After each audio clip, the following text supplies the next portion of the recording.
আজকে পড়ালাম হচ্ছে ফ্লুইড ব্যালেন্স। তো ফ্লুইড হচ্ছে water compromises 60% of the body weight average. যে অ্যাডাল্ট হয় ওর হচ্ছে বডি ওয়েট হচ্ছে 60% হচ্ছে ওয়াটার থাকে তার মধ্যে। এটা আবার হচ্ছে দুই ভাগে ভাগ করা হয়, এক্সট্রা সেলুলার ইন্টারসেলুলার। এক্সট্রা সেলুলারের মধ্যে হচ্ছে 20% অফ বডি ওয়েট হচ্ছে ওয়াটার থাকে, ইন্টারসেলুলার হচ্ছে 40% হচ্ছে ওয়াটার থাকে। এবার হচ্ছে ডেলি নর্মাল যে ওয়াটার ব্যালেন্স থাকে সেটা হচ্ছে অ্যাপ্রক্সিমেট 250 বা হচ্ছে 2500 ml হচ্ছে ইনটেক করতে হয়। এটা হচ্ছে এবার আউটপুটটা হচ্ছে 500 ml হয়। এসে condition arise from water imbalance. যখন যে ওয়াটারটা ইমব্যালেন্স হয় এর ফলে আমাদের বডিতে যে কন্ডিশনগুলো দেখা যায় সেগুলো হচ্ছে ডিহাইড্রেশন বা হচ্ছে ওভার হাইড্রেশন। ডিহাইড্রেশন হচ্ছে লস অফ হচ্ছে ওয়াটার, সেটা টিস্যু আর সেল থেকে যখন হচ্ছে ওয়াটারটা হচ্ছে যে লস হয়ে যাচ্ছে তখন আমরা হচ্ছে ডিহাইড্রেশন বলি। এটা দেখা যায় যে মেলের ক্ষেত্রে হচ্ছে 60% আর ফিমেলের ক্ষেত্রে হচ্ছে 50% হচ্ছে বডি ওয়েটের থেকে হচ্ছে ওয়াটার থাকে। এগুলো কারণগুলো হতে পারে, যেমন হচ্ছে ডিহাইড্রেশনের কারণ অনেক রয়েছে, তার মধ্যে যেমন হচ্ছে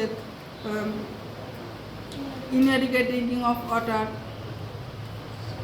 সিভিয়ার ডায়রিয়া, সানস্ট্রোক, এগুলোর জন্য হতে পারে। Severe vomiting, diarrhoea, severe haemorrhage, burn, এগুলোর ফলে কি হচ্ছে, এগুলোর ফলে হচ্ছে ডিহাইড্রেশন হয়।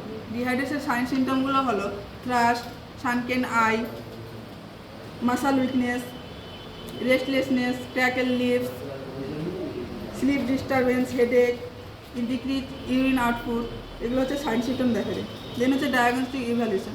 ডায়াগনস্টিকের জন্য হলো ফার্স্ট হচ্ছে যে হিস্ট্রি টেকিং, আমাদের হচ্ছে অ্যাকুরেটভাবে হিস্ট্রি টেকিং করতে হয়, ফিজিক্যাল এক্সামিনেশন করতে হয়, এবং হচ্ছে ল্যাব ডায়াগনোসিসের মধ্যে হচ্ছে যে ব্লাড ইনভেস্টিগেশন করা হয়, সিরাম ইলেকট্রোলাইট অ্যান্ড হচ্ছে ইউরিয়া, ব্লাড ইউরিয়া নাইট্রোজেন। এবার হচ্ছে কমপ্লিকেশান দেখা যায়, কনফিউশন বা অলিগো ইউরিয়াও দেখা যায়, এমনকি কোমাও হতে পারে।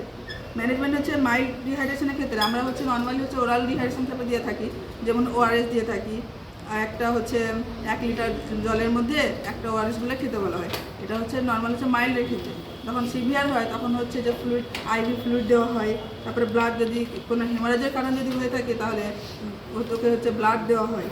দেন হচ্ছে অ্যান্টি ডায়রিয়াল ট্রিটমেন্ট দেওয়া হয়। যখন দেখা যায় ডায়রিয়াটিক পেশেন্ট এসে তখন হচ্ছে ওকে অ্যান্টি ডায়রিয়াল ট্রিটমেন্ট দেওয়া হয়। অ্যাজ এ নার্স হিসেবে আমাদের তো ম্যানেজমেন্ট রয়েছে, অ্যাজ এ নার্স হিসেবে আমরা হচ্ছে ক্লোজ অবজারভেশন করি, মেনটেন করি personal hygiene, maintain fluid electrolyte balance, then হচ্ছে মেনটেন নিউট্রিশনাল লেভেল, প্রোভাইড ওকে সাইকোলজিক্যাল সাপোর্ট দিই, হেডেক এডুকেশন।